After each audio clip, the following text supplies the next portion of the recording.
ঈদ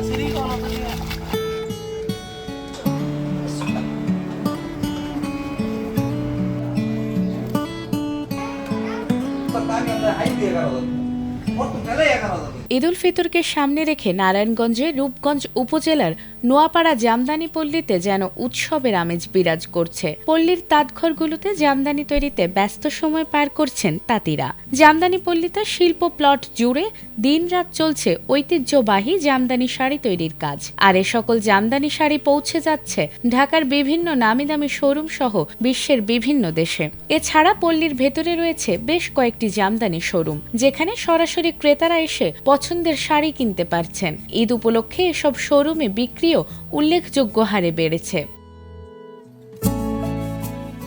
কারিগরদের সঙ্গে কথা বলে জানা যায়, দেশীয় ক্রেতাদের পাশাপাশি প্রবাসী ও বিদেশি ক্রেতাদের চাহিদাও বেড়েছে। বিশেষ করে অনলাইন প্ল্যাটফর্মে অর্ডার বৃদ্ধি পাওয়ায় ব্যবসায়ীরা বেশ আশাবাদী। উন্নত নকশা, মানসম্মত সুতা এবং দক্ষ কারিগরদের নিপুণ হাতে এবারের সংগ্রহে যুক্ত হয়েছে বৈচিত্র্যময় ডিজাইনের জামদানি শাড়ি।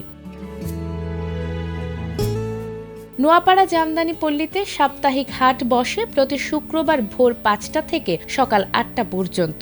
এ হাটে দেশের বিভিন্ন অঞ্চল থেকে শাড়ি কিনতে আসেন পাইকারি ও খুচরা ক্রেতারা। ঈদকে সামনে রেখে হাটেও ক্রেতাদের উপস্থিতি বেড়েছে।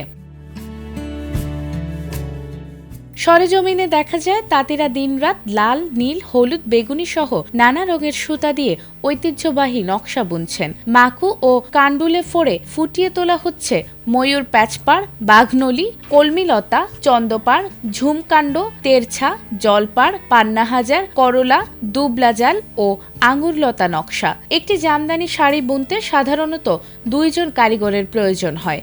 শাড়ির দাম নির্ধারিত হয় মূলত মজুরি, নকশা ও সুতার কাউন্টের ওপর ভিত্তি করে। সুতার কাউন্ট যত বেশি, শাড়ির দামও তত বেশি। একই সঙ্গে সুতার মান ও নকশার জটিলতার উপর নির্ভর করে একটি শাড়ি বুনতে সময়ের কম বেশি হয়। কারিগররা জানান, সাধারণত ভোর 5টা থেকে রাত 10টা পর্যন্ত কাজ করলেও অর্ডারের চাপ থাকলে রাত 11টা কিংবা মধ্যরাত পর্যন্ত তাঁত চালাতে হয়। দীর্ঘদিন ধরে এ পেশায় যুক্ত অনেকেই বলেছেন, ঈদের আগে কাজের চাপ কয়েক গুণ বেড়ে যায়, ফলে বিশ্রামের সুযোগ খুব কমই মেলে। তবে এ সময়ের অতিরিক্ত উপার্জন পরিবারের স্বস্তি নিয়ে আসে।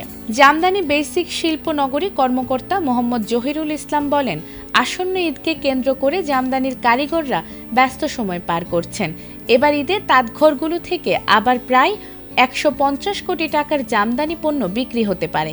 এতে স্থানীয় অর্থনীতিতে ইতিবাচক প্রভাব পড়বে বলে তিনি আশা প্রকাশ করেন। Desk report, ATN Bangla.